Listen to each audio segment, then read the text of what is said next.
Greetings and salutations and welcome to the Brahma Bulletin.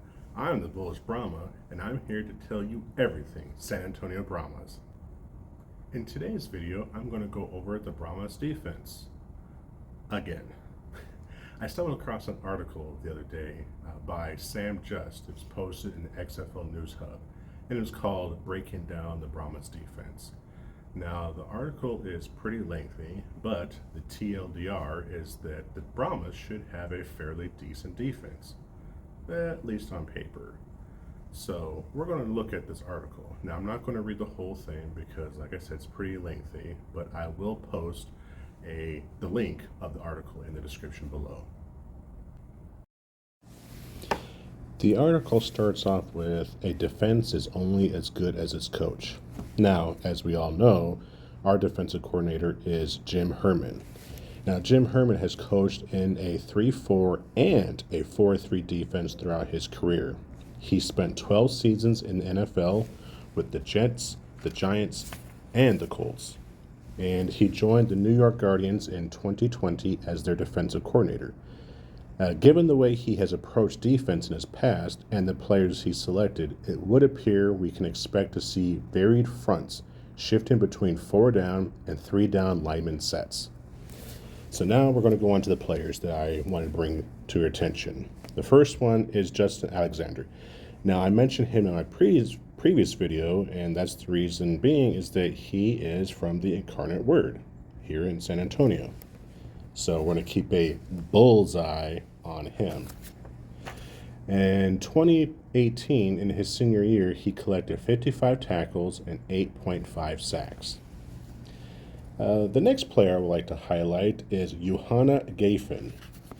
The reason why I highlighted him is that he signed with the Vikings as an undrafted free agent. Just a fun little fact for all you Vikings fans out there, which I doubt there is very few listening to this and watching this that are Vikings fans. Oh well. Next player is Owen Carney. And in 3 preseason games for the Dolphins, he would collect 4 tackles and 1.5 sacks. So that's not too bad. And he also worked out with the Bengals, so he has NFL experience. The next player is Omari Cobb. And Omari Cobb originally latched on with the Chiefs, playing in 1 game as a rookie. He would sign with the Giants practice squad during the 2021 season, and he would later work out with the Patriots, Raiders, Browns, and Bears. So another one who has NFL experience. Next up is Prince Emili. Now, he originally latched on with the Saints, and he would appear in his first regular season game with Buffalo. Playing in 2 games for the Bills, he collected 3 tackles and 1 pass deflection. Playing in 3 preseason games, he also managed 7 tackles, 1 sack, and 1 pass deflection. Another player with NFL experience. The next player I would like to bring to your attention is Kerry Vincent Jr. And the reason why I bring him up is that he apparently is here in San Antonio. So he is a Texas native that returns home to represent the San Antonio area not far where he grew up. So that's really cool. The next player is Bubba Bolden. Not only because he's got a cool name, Bubba, but the reason why I like to bring him to your attention is that old Bubba was most recently with the Cleveland Browns, but played in the preseason with the Seattle Seahawks.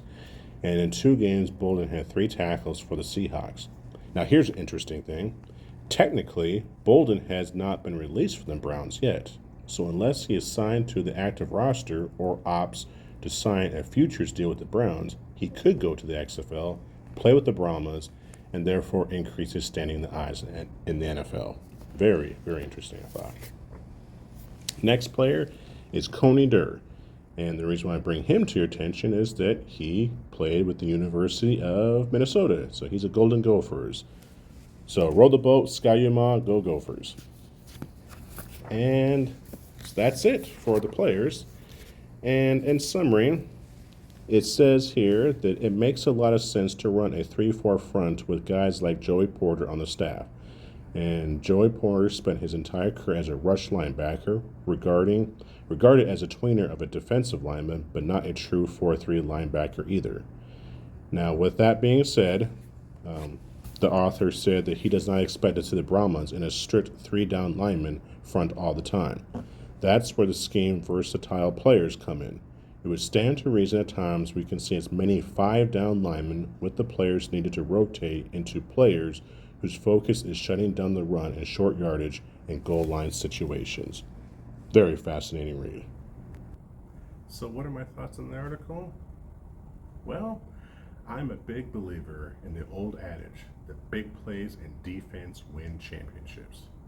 And if given a choice between a high-flying offense and a brick wall defense, well, I'm going to pick the brick wall defense every day of the week and twice on Sunday.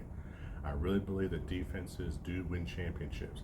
And if anything in this article pans out and the Brahmas have a top-tier defense, well, I like our chances this year of hoisting that trophy at the end of the year.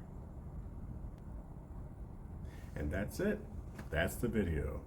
Thank you all for watching. I greatly appreciate every one of you who watches these videos. Until next time, keep your horns pointed upward, San Antonio.